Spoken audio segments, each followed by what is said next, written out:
मेरा नाम फूलन देवी है, लोग बैंडेड क्वीन के नाम से जानते हैं। और हमें पता नहीं था कि इतना संघर्ष करने के बाद हम जिंदा रहेंगे और आज आप सबके बीच में भी पहुंचेंगे, इतना मान सम्मान भी हम पाएंगे, ये हमने कभी नहीं सोचा था। 4 साल हम जंगल में भटके। आपको पता होगा कि हमारे हिंदुस्तान में, नहीं कहना चाहिए ऐसे मौके पर, कहूंगी बताऊंगी जो मेरे पे बीती है, कि हमारे सामंतशाही लोग, पैसे वाले लोग, और खासकर मैं जात का नाम लूंगी तो लोग कहेंगे दुबई में जाके जात पुकारी रहेगी। ऐसे ऊंची जाति के लोग जो जात पात को मानते हैं, हम जैसे गरीबों को, दलितों को, दबे कुचलों को, अल्पसंख्यकों को एकदम ये सोचते हैं जी कीड़े मकोड़े हैं, जी इंसान नहीं है। तो उन लोगों को मैंने बताया कि मैं इंसान हूं, अगर हमें तुम मारोगे तो हम भी चुप नहीं बैठेंगे, हम भी जवाब देंगे। और इसलिए मैंने कई दफे सोचा कि मैं आत्महत्या कर लूं, मर जाऊं, पर मैंने सोचा कि मरती तो हजारों लड़कियां रोज हैं।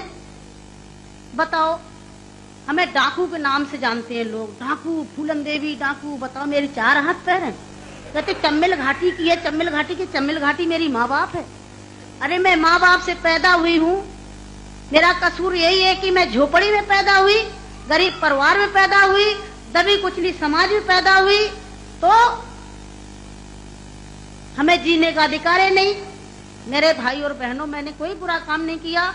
मैं तो वहां भी मंच में बोलती हूँ, अब्बू भाई के साथ में तो कई सभाएं हुई हैं, बहुत बड़ी बड़ी सभाएं हुई हैं, कि मैंने कोई बुरा नहीं किया है।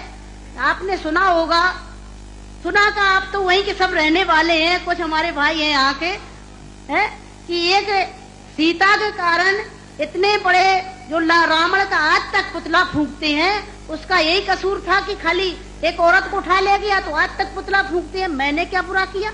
मेरे साथ भी ऐसे रावणों ने अत्याचार किया, मैंने उन रावणों को जवाब दिया। फूलन देवी को डाकू है, डाकू है। अरे वो तो माननीय मुलायम सिंह जी की देन है, नहीं नाम लेना चाहिए, जो आज हम समाज के अंदर खड़े हैं। और नहीं तो इतनी बड़ी साजिश रची थी, हमने कोई बुरा काम नहीं किया। जिन्होंने हमें सताया, हमें समाज में रहने लायक नहीं रखा, तो गुस्सा में इंसान अच्छा काम नहीं करता, गुस्सा में गलत ही करता है। और जो कुछ भी हुआ, अच्छा और बुरा, सबक सिखाने के लिए कि हम जैसी बहन बेटियों के साथ अन्याय अत्याचार करोगे तो कोई भी महिला घर से बाहर निकल के और अपने अधिकारों की लड़ाई लड़ने के लिए मैदान में खड़ी हो जाएगी। तो मेरे भाई और बहनों, हमें तो डाकू घोषित कर दिया। जब मैं चुनाव लड़ने जाती हूँ तो सब एक ही भाषण रहते हैं, किसी के और कोई भाषण नहीं रहते हैं। बताओ, मैं डाकू दिखाई देती हूँ? क्या होता डाकू है? तुमने हमें सताया, हमें लूटा पीटा। डाकू तो वो बेईमान जो हम जैसी महिलाओं को लूटते पीटते हैं। तो मेरे भाई और बहनों, 4 साल में जंगल में भटकी, 11 साल में जेल में रही, और जेल में भी हमें पागलों के साथ रखा गया था। अच्छी जगह नहीं रखा गया, जहीं पागल महिला थी, पागल महिलाओं में रखा गया था।